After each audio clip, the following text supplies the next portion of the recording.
Assalamualaikum warahmatullahi wabarakatuh. Perkenalkan, kami dari kelompok 3 akan mempresentasikan makalah kami yang berjudul Peran Organisasi Keagamaan Islam bagi Perkembangan Pendidikan di Indonesia. Baiklah, perkenalkan, nama saya Puput Ania. Di sini saya sebagai pemateri pertama. Yang kedua, Perkenalkan, nama saya Jusino Reza. Di sini saya sebagai pemateri yang kedua. Perkenalkan, nama saya Novia Nurul Ramadhani. Saya sebagai pemateri yang ketiga.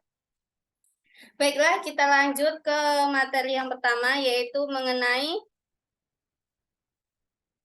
organisasi Islam yang melakukan aktivitas pendidikan Islam di Indonesia. Yang pertama yaitu ada Al-Jamiat Al-Khairiyah.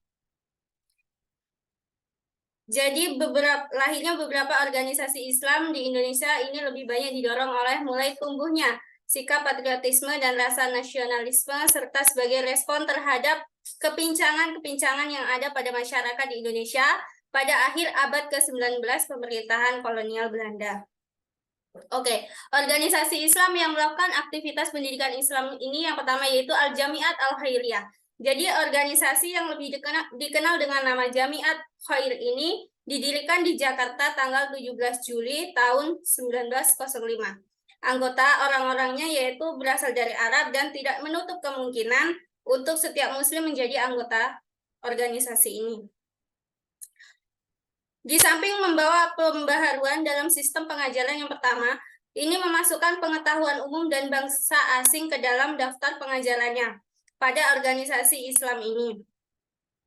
Selanjutnya, terlibatnya Jamiat Khair dalam politik menyebabkan organisasi ini dicurigai oleh pemerintah Belanda. Selain itu, di dalam orang-orang Jamiat Khair itu terdapat perdebatan tentang larangan kawin bagi wanita Sayyid dengan orang yang bukan keturunan Sayyid. Organisasi Islam yang kedua yaitu Al-Islah wal Irsyad. Syekh Ahmad Surkati yang sampai Jakarta dalam bulan Februari tahun 1992, seorang alim yang terkenal dalam agama Islam beberapa lama kemudian meninggalkan Jamiat Khair dan mendirikan gerakan baru yaitu yang bernama Al-Islah wal Irsyad dengan haluan mengadakan pembaharuan dalam Islam. Nah, pada tahun 1994 inilah berdirilah kumpulan Al-Islah wal Irsyad yang kemudian dikenal dengan nama Al-Irsyad yang terdiri dari golongan Arab, bukan golongan Alwi. Nah, pada tahun 1915 berdiri sekolah Al-Irsyad yang pertama di Jakarta. Pendiri Al-Irsyad ini kebanyakan pedagang, tetapi dulu sebagai tempat meminta fatwa bialah Syekh Ahmad Surkati. Yang ketiga yaitu ada Perserikatan Ulama. Perserikatan Ulama ini merupakan perwujudan dari gerakan pembaharuan di daerah Majalengka, Jawa Barat yang dimulai pada tahun 1911 atas inisiatif seorang Kiai Haji Abdul Halim yang lahir pada tahun 1887 di Ciberelang, Majalengka. Kiai Halim oleh pengajaran agama pada masa kanak-kanak umur 22 tahun di berbagai pesantren dan kemudian pergi ke Mekah untuk menunaikan ibadah haji. Dan selama 3 tahun ia berada di Mekah, ia mengenal tulisan Abdu dan Jamal Al-Din Afghani dan ia meninggal pada tahun 1962. Yang keempat yaitu ada Muhammadiyah. Muhammadiyah ini adalah organisasi Islam yang bergerak di bidang pendidikan dakwah dan kemasyarakatan. Muhammadiyah didirikan di Indonesia pada tanggal 18 November 1912 bertepatan dengan tanggal 18 Zulhijjah 1330 oleh Kiai Haji Ahmad Dahlan. Tujuan dari didirikannya Muhammadiyah ini adalah menyebarkan agama Nabi Muhammad. Salah satu cara yang dilakukan Muhammadiyah untuk mensukseskan tujuannya yaitu dengan membuat lembaga pendidikan. Sekolah yang didirikan oleh Muhammadiyah antara lain ada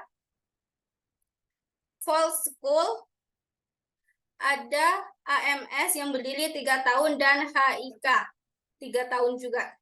Yang selanjutnya ada Persatuan Islam. Persatuan Islam ini didirikan secara resmi pada tanggal 12 September 1923 di Bandung oleh sekelompok orang Islam yang berminat dalam studi dan aktivitas keagamaan yang dipimpin oleh Zamzam dan Muhammadiyah Yunus. Persatuan Islam ini menyebarkan pemikirannya dan cita-citanya dengan mengadakan pertemuan umum, tablik khotbah, kelompok studi, dan mendirikan sekolah, menyebarkan pamflet, majalah, dan kitab. Yang terakhir yaitu ada Nahdlatul Ulama. Di antara organisasi Islam yang lain, organisasi Islam yang sangat mementingkan pendidikan dan pengajaran yaitu Nahdlatul Ulama. Nahdlatul Ulama ini didirikan pada tahun 1929 di Surabaya sebagai perluasan dari Komite Hijaz yang dibangun untuk dua maksud, yaitu yang pertama untuk mengimbangi Komite Khilafath yang secara berangsur-angsur jatuh ke tangan golongan pembaharuan, yang kedua untuk berseru kepada Ibnu Saud. Nahdlatul Ulama mendapat kesulitan untuk memprakarsai pembaharuan pendidikan di lingkungan pesantren pedesaan, karena usaha tersebut pernah dirintis oleh Kiai Haji Muhammad Ilyas, di mana Muhammad Ilyas juga memperkenalkan sistem pengajaran bahasa Belanda di HIS pada pesantren. Pembaharuan pendidikan di pesantren ini mendapat reaksi hebat dari orang tua wali. Mereka memindahkan anak-anaknya ke pesantren lain karena Tebu Ireng sudah terlalu modern. Baik, itulah tadi yang dapat saya sampaikan. Selanjutnya ada penyampaian materi yang kedua, yaitu kepada Josie. Kepada Josie, dipersilakan. Baiklah, di sini saya sebagai pemateri yang kedua akan melanjutkan materi selanjutnya, yaitu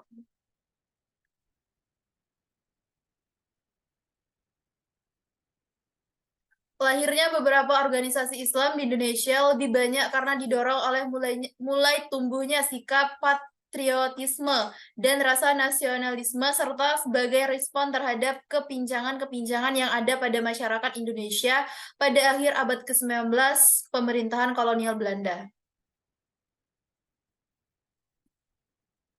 Ada banyak cara yang ditempuh oleh pemerintah kolonial waktu itu untuk membendung pergolakan rakyat Indonesia melalui media pendidikan yang tidak banyak membawa hasil, bahkan berakibat sebagai makin tumbuh kesadaran tokoh-tokoh organisasi Islam untuk melawan penjajah, dan lahirlah perguruan nasional yang dipimpin oleh usaha swasta yang waktu itu berkembang pesat sejak awal tahun 1990, dan para pemimpin pergerakan nasional dengan kesadaran penuh ingin mengubah ke latar belakangan rakyat Indonesia. Maka lahirlah sekolah-sekolah partikelir atau usaha para perintis kemerdekaan. Baik, mungkin itu saja yang bisa saya sampaikan. Lanjut kepada pemateri yang ketiga, pada Novia, disilakan.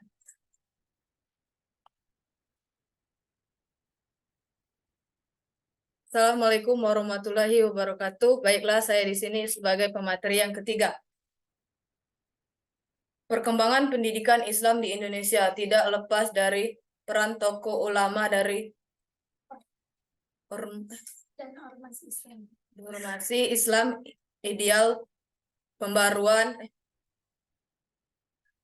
Hanya pendidikan diwujudkan dalam bentuk kurikulum yang tidak hanya belajar agama, namun juga ada pembelajaran pengetahuan umum. Selain itu, sering dengan belajarnya waktu metode pembelajaran juga harus mengalami perkembangan, mulainya hanya metode membaca kitab, kini sudah ditambah dengan metode lain menyesuaikan keadaan saat ini. Integrasi ilmu pengetahuan di lembaga pendidikan Islam yang diasut oleh organisasi-organisasi Islam telah berlangsung sejak lahirnya organisasi-organisasi Islam.